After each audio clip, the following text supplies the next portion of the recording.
কলেজের পর এবার স্কুল উদ্ধার লক্ষ লক্ষ টাকা। কাঁচরাপাড়ার ফোরম্যান কলোনির একটি বেসরকারি স্কুল থেকে উদ্ধার বিপুল পরিমাণের টাকা। বুধবার রাতে ওই স্কুলে তল্লাশি অভিযান শুরু হয়। উদ্ধার হয় 1,77,00,000 টাকা। উদ্ধার হওয়া টাকার পরিমাণ বেশি হওয়ায় গণনা চলে 3টি মেশিনে। বৃহস্পতিবার ভোর পর্যন্ত টাকা গণনার কাজ চলে। এরপর নগদ অর্থ বাজেয়াপ্ত করে পুলিশ। শুধু টাকাই নয়, স্কুলের সিকরুমের একটি আলমারি থেকে পাওয়া গিয়েছে গর্ভনিরোধকের প্যাকেটও।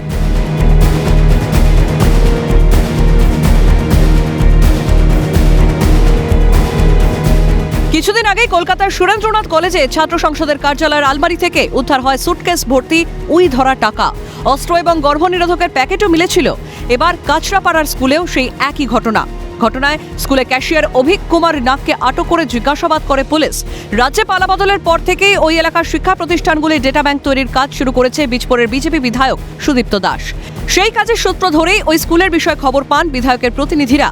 বিজেপি বিধায়ক সুদীপ্ত দাসের দাবি, ওই টাকা দুর্নীতির টাকা। ওটা কমল অধিকারী, সুবোধ অধিকারী এবং পার্থ ভৌমিকের ব্ল্যাক মানি। ইডি সিবিআই এর ভয় এই স্কুলে টাকা লুকোতেন তারা। আমি বলছি এই টাকা স্কুলের টাকাও নয়, এটা কমল অধিকারী, সুবোধ অধিকারী, পার্থ ভৌমিকের ব্ল্যাক মানি। এত টাকা তারা ইডি সিবিআই এর ভয়ে এই স্কুলে লুকাতো, এখন যা বোঝা যাচ্ছে। এবং শুধু স্কুলে নয়, আমার ধারণা তাদের যে ডেরাগুলো ছিল, এবার তো আমরা সেদিকে নজর দেবো এবং প্রশাসনকে বলবো তীক্ষ্ণ নজরদারি করতে। কারণ এইসব ব্ল্যাক মানি তারা বাড়িতে ভয় রাখতে পারতো না। তার কারণ হচ্ছে এই মাঝের পিরিয়ডে ক্ষমতায় থাকলেও ইডি সিবিআই এর ভয় তো একটা ছিল, সেই জন্য সমস্ত টাকাই স্কুলের লুকিয়েছে।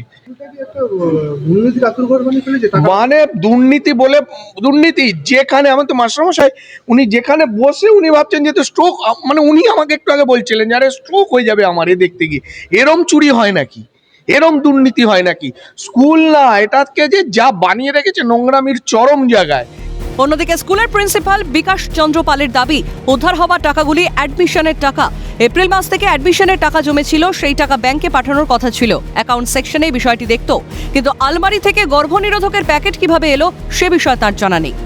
এটা যে অ্যাকাউন্ট সেকশনের যে অ্যাকাউন্টের যে ভূমিকা, সে বলল যে শুধু বই বিক্রি এবং যে স্টুডেন্টদের এপ্রিল টু জুন হাফ, মানে মিডল অফ দ্য জুন যে স্টুডেন্টদের অ্যাডমিশন প্লাস বই বিক্রি হয়েছে সেটাও বললো অ্যাকাউন্টেন্ট। ওরা পুরো অ্যাকাউন্ট সেকশনের ফিনান্সিয়াল ম্যাটার। এখানে প্রিন্সিপালের কোনো ভূমিকা নেই, প্রিন্সিপাল শুধু একাডেমিক পার্টটাই দেখাশোনা করেন। পৌরসভার চেয়ারম্যান, এক্স চেয়ারম্যান, আর হচ্ছে আমাদের স্কুলের প্রেসিডেন্ট। কোন দল করতেন উনি? তৃণমূল। আচ্ছা, ওনারই পুরো দাখিল্য ছিল স্কুলে? পুরো দাখিল্য মানে পুরো দাপট ছিল স্কুলে, পুরো দাপট। ওনার অ্যাক্সেস ছাড়া কেউ কিছু কাজ করতে পারতাম না আমরা। আপনি অ্যাজ এ প্রিন্সিপাল ওনার কথা শুনেই আপনাকে চলতে হবে সম্পূর্ণটা স্যার, 100%। আচ্ছা, 100%। ওনার এক্টের মধ্যে কোনো কাজ করলেই বসিয়ে দিত একেবারে টোটালি। সূত্রের খবর, ওই স্কুলের পরিচালন সমিতির প্রেসিডেন্ট পদে ছিলেন কাঁচরাপাড়া পুরসভার প্রাক্তন চেয়ারম্যান কমল অধিকারী। ইতিমধ্যেই চেয়ারম্যান কমল অধিকারী, গৌতম ঘোষ দস্তিদার, অভিক কুমার নাগ, সায়ন পালের বিরুদ্ধে অভিযোগ দায়ের করা হয়েছে বীজপুর থানায়।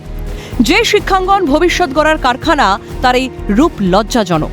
এখন খবরের শিরোনামে বাংলার একটার পর একটা শিক্ষা প্রতিষ্ঠান, তবে কোনো মেধা তালিকা বা গবেষণার সাফল্যের জন্য নয়। শিক্ষাঙ্গন আজ চর্চায় দুর্নীতির অনৈতিক কার্যকলাপের মুক্তাঞ্চল হিসেবে। শতাব্দী প্রাচীন যে বাংলা একদা সারা দেশকে পথ দেখাতো, বিদ্যাসাগর বিবেকানন্দের সেই পুণ্যভূমির কি হাল বানিয়ে ছেড়েছে তৃণমূল সরকার। সমালোচনার ঝড় বিশেষজ্ঞ মহলে।